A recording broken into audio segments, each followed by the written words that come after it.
It's Thursday, September 19, and this is your Barbados Today Evening News Update. Thanks for joining us. I'm Fernella Wedderburn. It's time for the Caribbean to fully exploit the lucrative cultural industries. Culture Minister John King issued the challenge as the Inter-American Ministers of Culture and highest appropriate authorities opened talks at the Hilton Resort. He says despite its rich cultural heritage and talent, the region is missing out on the sweets, and he challenged officials to exercise a more will to reposition the sector. What do we in this hemisphere intend to do to capture our rightful share of the market? How do we preserve and protect what is ours whilst encouraging innovation? The fact is that we can no longer afford to sit back and allow others to take ownership of what is ours or to manipulate our cultural products in such a way that our creatives do not benefit. We must become the craftsmen of our own fate. Some of us are already out of the starting blocks, and those countries must be congratulated for their efforts. The meeting is being held under the theme Strengthening the Creative Economy and the Cultural Sector, representing the cultural sector to secure sustainable development. Secretary General of the OAS, Louis Almagro, called on representatives to share best practices. He also used the occasion to urge Barbados to capitalize more on its listing of Bridgetown and its garrison as a UNESCO World Heritage Site. The combination of historic Bridgetown and its garrison has been described as representing a worthy collection of history, colonial and vernacular architecture, and good elements of the art and science of town planning. I am certain that authorities of Barbados are aware that beyond its intrinsic and historical significance, cultural heritage has economic potential value. Almost 2 hours before the start of the Cultural Ministers' meeting, a small group of protesters gathered along Bay Street just outside the entrance to Needham's Point. The group, the Friends of Venezuela Solidarity Committee, was protesting the Organization of American States meeting due to that intergovernmental organization's support of Juan Guaido as president of Venezuela.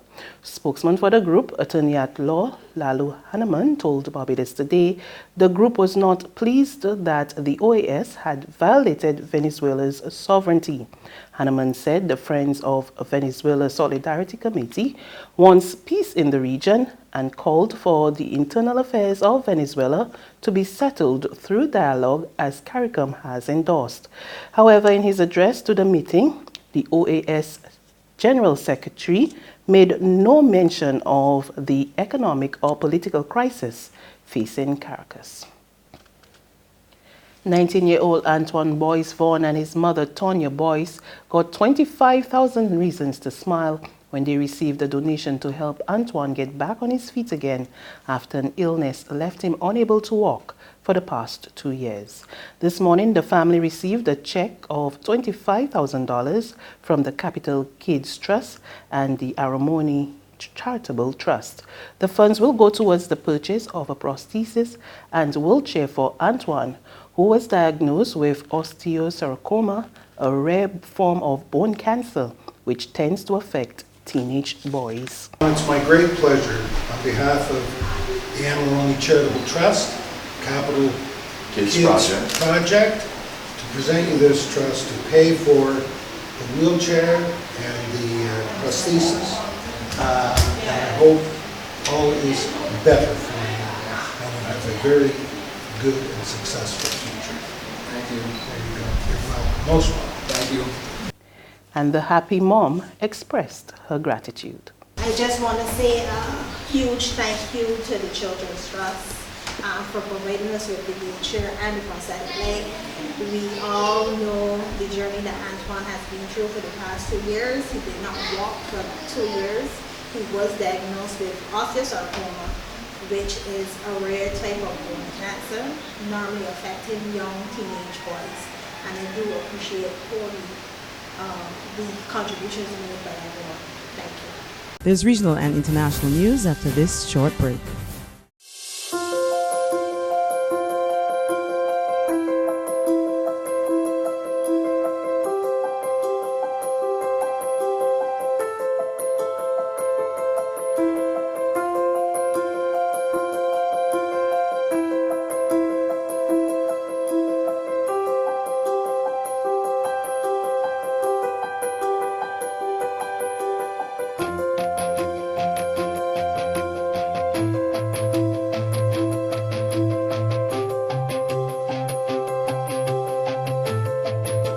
Barbados Today, news you can trust. To the region now, in Bermuda, several buildings were damaged and more than 28,000 people lost power as Hurricane Umberto battered the island last night. Across the island were telltale signs of damage: downed power lines and trees, broken windows and torn roofs. Minister of National Security Wayne Keane said it was a really challenging night, but the country is open for business. We have made it through Hurricane Umberto. The country is getting back on its feet, and the good news is there was no loss of life. Our teams are out and we're putting the country back together again. We have the good news to share with you is that the causeway is now open and the airport is now open. We have just spoken to the officials from Belco, and they have 2,000 homes that are without power. That is so amazing because we have 12,000 homes that have had their power restored. The government offices will open tomorrow. Schools will remain closed tomorrow.